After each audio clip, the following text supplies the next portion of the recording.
News പ്ലസിലേക്ക് സ്വാഗതം. ഇന്നും ഞാൻ അഫാൻ്റെ പിതാവ് റഹീമിനെ വിളിച്ചിരുന്നു.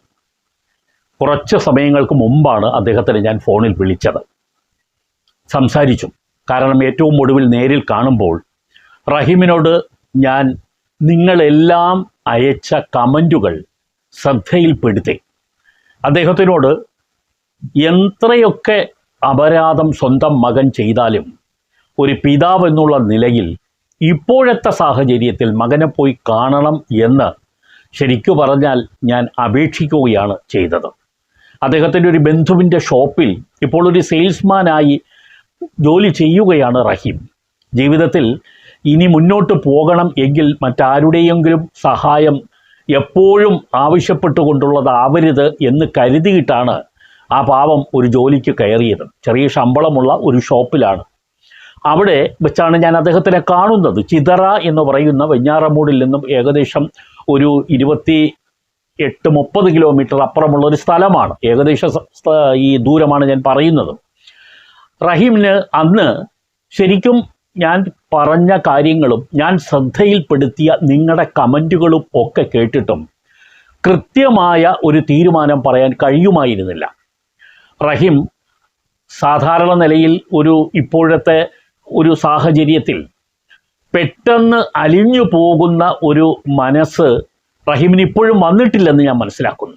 അദ്ദേഹത്തിൻ്റെ മനസ്സിൽ വേദനയും സങ്കടങ്ങളും നിസ്സഹായതകളും ഒക്കെ ഉണ്ട്. പക്ഷേ തീരുമാനമെടുക്കാൻ കഴിയാത്ത ഒരു അവസ്ഥ റഹീം ഇപ്പോൾ ഫേസ് ചെയ്തുകൊണ്ടിരിക്കുകയാണ് എന്ന് അന്നും എനിക്ക് മനസ്സിലായി. ഇന്ന് രാവിലെ വിളിച്ചപ്പോഴും എനിക്ക് മനസ്സിലായി.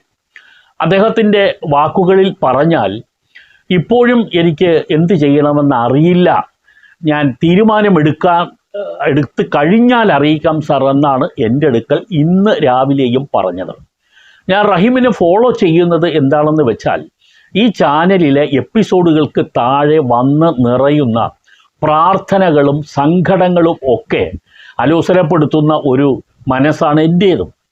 എനിക്ക് തീർച്ചയായും ഈ റഹീമും അദ്ദേഹത്തിൻ്റെ ഭാര്യ, അതായത് അഫാൻ്റെ മാതാവ് ഷെമിയും ഈ മകനെ ഇപ്പോഴത്തെ സാഹചര്യത്തിൽ പോയി കാണണം എന്ന് തന്നെയാണുള്ളത്.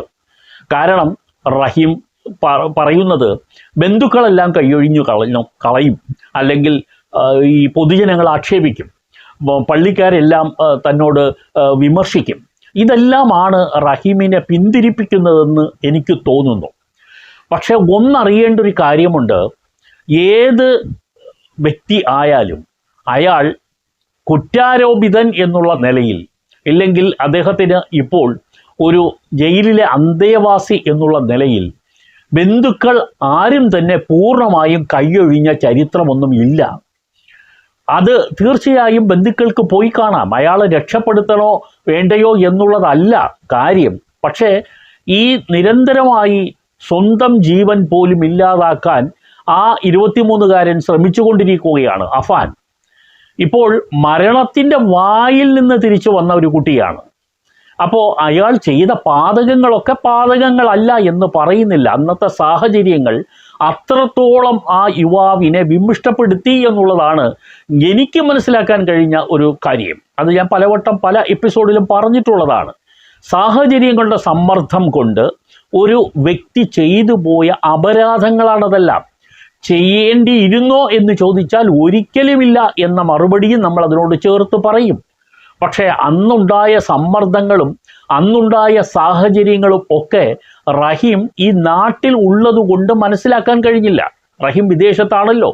ഈ ഉമ്മയും 2 മക്കളും കൂടി ഫേസ് ചെയ്ത കാര്യങ്ങൾ എത്ര ഭീകരമാണെന്ന്. കാരണം സാമ്പത്തികപരമായി തകർന്നടിഞ്ഞ ഒരു കുടുംബത്തിനെ 7 വർഷമായി മറ്റ് പലരിൽ നിന്നും വാങ്ങുന്ന പണം കൊണ്ട്, കടം വാങ്ങുന്ന പണം കൊണ്ട് നീക്കി കൊണ്ടുപോയവരാണ് ഈ 3 പേരും. ഈ ഉമ്മയും ഈ മൂത്ത മകനുമാണ് അതിൽ പ്രധാനപ്പെട്ട തീരുമാനങ്ങൾ എടുത്തുകൊണ്ട് മുമ്പോട്ട് പോയത്. അവർ പരസ്പരം ഒന്നും മറച്ചു വെക്കാതെയും ഒളിച്ചു വെക്കാതെയും ഒക്കെ സംസാരിച്ച് ചർച്ച ചെയ്ത് മാത്രം എടുക്കപ്പെട്ട തീരുമാനങ്ങളുടെ അടിസ്ഥാനത്തിലാണ് അവർ മുന്നോട്ട് പോയത്. പല കടങ്ങളും വാങ്ങിക്കൂട്ടിയത്. പക്ഷെ കടം വാങ്ങിയത് പലിശയ്ക്കായിരുന്നു എന്നുള്ളതാണ് ആ പാവങ്ങൾ ചെയ്ത ഏറ്റവും വലിയ തെറ്റ്.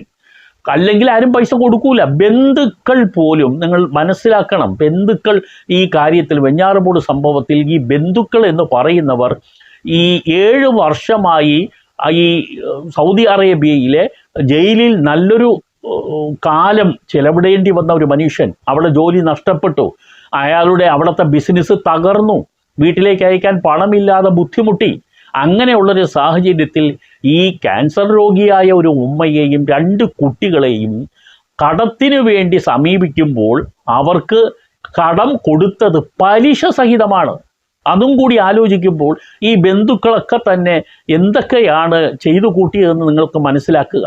അതിൻ്റെ ഈ സംഭവം നടക്കുന്ന തലേന്ന് പോലും ഒരു ബന്ധുവിൻ്റെ അടുക്കൽ, ഏറ്റവും അടുത്ത ഒരു ബന്ധുവിൻ്റെ അടുക്കൽ കുറേ പണത്തിന് വേണ്ടി കൈനീട്ടി പോയതാണ് ഈ ഉമ്മയും മകനും.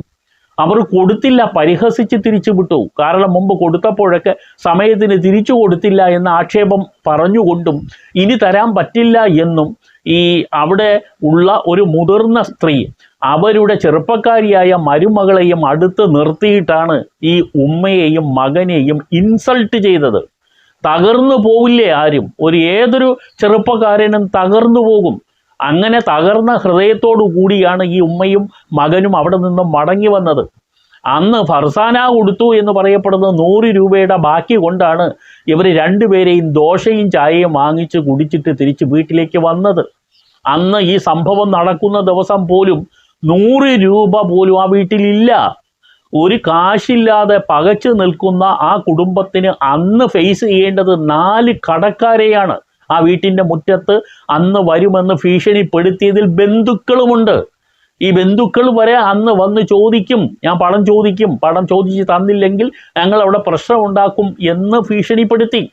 ഇതെല്ലാം കേട്ട് പിന്നെ സങ്കടപ്പെട്ട ഒരു ചെറുപ്പക്കാരൻ്റെ പൊട്ടിത്തെറിയാണ് വെഞ്ഞാറമൂട്ടിൽ നടന്നത്. മുമ്പൊരിക്കലും പ്രൊഫഷണൽ കൊലപാതകം നടത്താൻ പോകുന്ന വ്യക്തിയോ അല്ലെങ്കിൽ ഡ്രഗ്സ് സ്ഥിരം ഉപയോഗിക്കുന്ന വ്യക്തിയോ ഒന്നുമല്ല. ഒരു മനുഷ്യനെ പോലും ഉപദ്രവിക്കാത്ത ഒരു 23-കാരൻ, വീട്ടിൽ മാത്രം ഒതുങ്ങിക്കൂടിയ ഒരു 23-കാരൻ കടബാധ്യതയുടെ പേരിൽ ചെയ്തു കൂട്ടിയതാണ് ഇതെല്ലാം. ചെയ്യേണ്ടിയിരുന്നോ എന്ന് വീണ്ടും നമ്മൾ ആ ചോദ്യത്തിലേക്ക് വന്നാൽ വേണ്ടിയിരുന്നില്ല എന്ന് തന്നെ ഞാൻ പറയും. ഇന്ന് നമുക്ക് വളരെ സങ്കടം തോന്നുന്നത് ഇത്രത്തോളം ആളുകളുടെ കമൻറ്റുകൾ വന്ന് നിറഞ്ഞിട്ടും അതെല്ലാം വായിച്ചിട്ടും ഇപ്പോഴും അഫാൻ്റെ പിതാവ് റഹീം വിഷമസന്ധിയിലാണ്, തീരുമാനമെടുക്കാൻ കഴിയാത്ത അവസ്ഥയിലാണ്. ഇതിലെ പല കമൻറ്റുകളും വായിച്ചാൽ യാതൊരു പിതാവും മടിച്ചു നിൽക്കാതെ തന്നെ ഇറങ്ങിത്തിരിക്കും. മകനല്ലേ, ഒന്നും വേണ്ട, അദ്ദേഹം കണ്ടില്ലെങ്കിൽ അദ്ദേഹത്തിൻ്റെ ഭാര്യയെ കാണിക്കണ്ടേ, കൊണ്ടുപോകണമല്ലോ.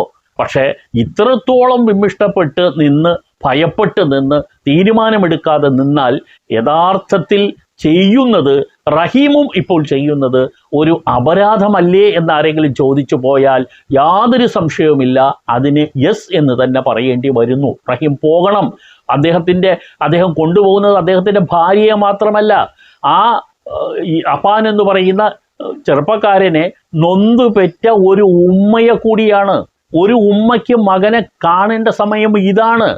ഈ സമയത്ത് ആ ഉമ്മയെ കാണിക്കുമ്പോൾ ആ മകനുണ്ടാകുന്ന ഒരു മാറ്റമുണ്ടല്ലോ, മാനസികമായ ഒരു മാറ്റം, അതുകൂടി അംഗീകരിക്കപ്പെടണം. നാളെ ഒരു ദിവസം തീർച്ചയായിട്ടും ഈ കുട്ടി ഇത് ചെയ്യാൻ ചിലപ്പോൾ മടിക്കും. അവൻ്റെ മുമ്പിൽ ചിലപ്പോൾ കരയുന്ന ഒരു ഉമ്മയുടെ മുഖം വരും. ഇത്രത്തോളം ഞാൻ ചെയ്തിട്ടും എന്നെ കാണാൻ വന്ന, എന്നോട് നല്ല വാക്ക് പറയാൻ വന്ന, എന്നെ അണച്ചുപിടിക്കാൻ വന്ന ഒരു ഉമ്മ ഉണ്ട് ഈ ഭൂമിയിൽ, ഇനിയും അവരെ സങ്കടപ്പെടുത്താൻ വയ്യ എന്ന് അഫാൻ തീരുമാനിച്ചാൽ ആ തീരുമാനം ഒരു വലിയ കുറ്റവാളിയുടെ മനം മാറ്റമാകും. ആ മനം മാറ്റത്തിന് വേണ്ടിയാണ് നമ്മൾ അഫാനെയും ഈ ഷെമിയെയും ഈ പയ്യനെ കാണാൻ പോകണം എന്ന് പറയുന്നത്. ഇപ്പോഴാണ് കാണേണ്ട സമയം. കാരണം അയാൾ ഏറ്റവും വലിയ ഒരു മരണത്തിൻ്റെ വാതിലിൽ നിന്നും തിരിച്ചിറങ്ങി വന്ന ആളാണ്. കാരണം ഒരിക്കൽ പോലും ഇയാൾ മരണത്തിൽ നിന്ന് രക്ഷപ്പെടില്ല എന്നായിരുന്നു ആദ്യം ഈ ഡോക്ടേഴ്സൊക്കെ പറഞ്ഞിരുന്നത്. പക്ഷേ അത്ഭുതം എന്ന് അവരും പറയുന്നു. ഒരിക്കലും ഇത്തരം ഒരു സന്നിഗ്ധാവസ്ഥയിൽ നിന്ന് ഒരാളും രക്ഷപ്പെട്ട മെഡിക്കൽ ഹിസ്റ്ററി ഇല്ല. പക്ഷേ ഇവിടെ അഫാൻ അത്ഭുതകരമായി തിരിച്ചു വന്നു. എന്നിട്ടും ആ അത്ഭുതത്തിൻ്റെ സന്തോഷം ആർക്കുമില്ലാതെ പോയി. ആർക്കാണ് ഇല്ലാതെ പോയത്? അദ്ദേഹത്തിൻ്റെ ഉറ്റവർക്ക് എന്ന് വേണമെങ്കിൽ പറയാം. ബന്ധുക്കൾ ഇപ്പോഴും കണ്ണിരുട്ടുകയാണെന്ന് തോന്നുന്നു. നിങ്ങൾ തള്ളിപ്പറയണം. ആരെ തള്ളിപ്പറയണം? ചെയ്തു പോയതിൻ്റെ പേരിൽ പൊരുത്തപ്പെട്ടു കൊടുത്ത എത്രയോ ചരിത്രമുണ്ട്. നിങ്ങൾ ഒരു ഇസ്ലാമിക മതവിശ്വാസികൾ ആണെങ്കിൽ ഇസ്ലാം തന്നെ മാപ്പ് കൊടുക്കുന്നവരുടെ കൂടെയാണെന്നാണ് ഞാൻ വായിച്ചിട്ടുള്ളത്. മാപ്പ് കൊടുക്കുന്നവരുടെ കൂടെയാണ് റബ്ബ് എന്നാണ് ഞാൻ വായിച്ചിട്ടുള്ള ഇസ്ലാം പറയുന്നത്. പക്ഷെ അങ്ങനെ മറിച്ച് ചിന്തിക്കുന്ന ആളുകൾ ഉണ്ടെങ്കിൽ നമുക്കൊന്നും പറയാനില്ല. ഈ എപ്പിസോഡിൽ ശരിക്കും ഞാൻ പറയാൻ പോകുന്ന ചില പേരുകളുണ്ട്. ഈ പേരുകൾ എന്ന് പറഞ്ഞാൽ ഈ കമൻറ്റ് ബോക്സിൽ ഞാനൊരു പ്രത്യേക എപ്പിസോഡ് ചെയ്യുന്നുമുണ്ട്. ആ എപ്പിസോഡിന് മുന്നോടിയായിട്ട് തന്നെ ഞാൻ പറയാം. എത്രയോ ആളുകൾ, ഇത് ഏറ്റവും കൂടുതൽ ഞാൻ ഈ എപ്പിസോഡ് ചെയ്യുന്നത് ഇന്ന് ഏകദേശം കുറേ സമയങ്ങൾക്ക് മുമ്പാണ് ഞാൻ റഹീമിനെ വിളിച്ചത്. തുടർന്ന് ഞാൻ ഈ കമൻറ്റ് നോക്കി, എല്ലാ കമൻറ്റുകളും ഞാൻ നോക്കുന്നുണ്ട്. കാരണം മനസ്സ് ചേർത്ത് വെച്ചുകൊണ്ടാണ് ആ കമൻറ്റുകൾ ഞാൻ നോക്കുന്നതും വായിക്കുന്നതും. അതൊക്കെ തന്നെ എൻ്റെ കണ്ണ് നനയിച്ച പല കമൻറ്റുകളും അതിനകത്ത് കണ്ടു. ഏറ്റവും ഒടുവിൽ പൊന്നൂസ് അയച്ചു, ഡെയിലി ഡയറി ഷാഹിന അയച്ചു, ശ്രീജ, നഫീസ, ദിവ്യയൊക്കെ എത്രയോ കമൻറ്റുകൾ അയച്ച വ്യക്തികളാണ്. ദിവ്യയുടെ കമൻറ്റുകളൊക്കെ തന്നെ എൻ്റെ ഉറക്കം കളഞ്ഞ കമൻറ്റുകളാണ്. കാരണം അത്രത്തോളം സങ്കടം ആ ദിവ്യ പങ്കുവച്ചിരുന്നു കമൻറ്റിലൂടെ. സഹീറയുണ്ട്, അതേപോലെ സൻഫ ഉണ്ട്, ദേവിയുണ്ട്, നാസർ പി വി ഏകദേശം 10-15 കമൻറ്റുകളാണ് ഈ എപ്പിസോഡുകൾക്ക് താഴെ, പല എപ്പിസോഡുകൾക്കും താഴെ അയച്ചിട്ടുള്ളത്.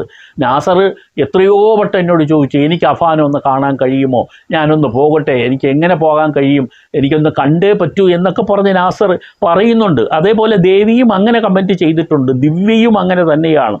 JXN നിരവധി കമൻറ്റുകൾ ചെയ്തിട്ടുള്ളൊരു വ്യക്തിയാണ് ഇതുമായി ബന്ധപ്പെട്ട്. ബിന്ദു, അതേപോലെ സരബല എന്ന് പറയുന്ന മറ്റൊരു വ്യക്തിയും നിരവധി കമൻറ്റുകൾ, വേദനിപ്പിക്കുന്ന കമൻറ്റുകളാണ് ഇട്ടിരിക്കുന്നത്. എന്ന് പറഞ്ഞാൽ നെഗറ്റീവ് കമൻ്റ് എന്നല്ല ഞാൻ പറയുന്നത്, മറിച്ച് അഫാന് വേണ്ടി പ്രാർത്ഥിച്ചു കൊണ്ടുള്ള കമൻറ്റുകളാണ്.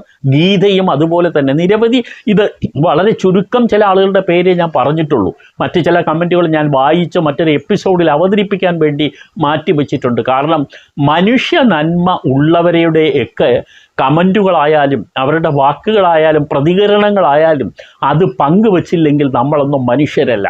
മനുഷ്യരാകുക എന്നുള്ളതാണ് നമ്മുടെ ജീവിതത്തിലെ ഏറ്റവും വലിയ ധർമ്മം. മനുഷ്യനാവുക. അവിടെ ജാതിയോ മതമോ രാഷ്ട്രീയമോ വർഗമോ വൈരമോ ഒന്നും പ്രശ്നമല്ല. മനുഷ്യനാവുക.